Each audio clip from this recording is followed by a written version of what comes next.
కాంగ్రెస్ ప్రభుత్వము మేనిఫెస్టోలో కాంగ్రెస్ గెలవక ముందు వాళ్ళ యొక్క మేనిఫెస్టోలో పెట్టుకున్నారు ఈ యొక్క ఆర్టీసీ కార్మికులకు మేము ఇవి చేయగలుగుతామని. కానీ వాటన్నిటిని కూడా ఈ వేటిని కూడా నెరవేర్చలేరు వాళ్ళు.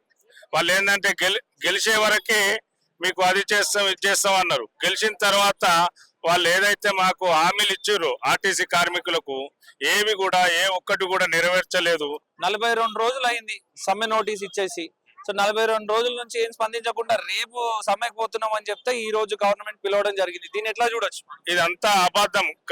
కావాలని వీళ్ళు ఈ డిలే చేయాలని ప్రయత్నం చేస్తున్నారు. వాళ్ళ యొక్క మాయ మాటలను నమ్మకూడదు. మన కార్మికులు వాళ్ళ పైన ఈ కాంగ్రెస్ ప్రభుత్వం పైన ఉద్యమం చేయాల్సిందే. మన హక్కులను సాధించుకోవాల్సినటువంటి అవసరం ఉంది. కార్మికులంతా ఏకం కావాలి. ఈ ఆర్టీసీ కార్మికులు పార్టీలకు అతీతంగా అందరం కలిసి పనిచేయాల్సినటువంటి అవసరం ఉంది.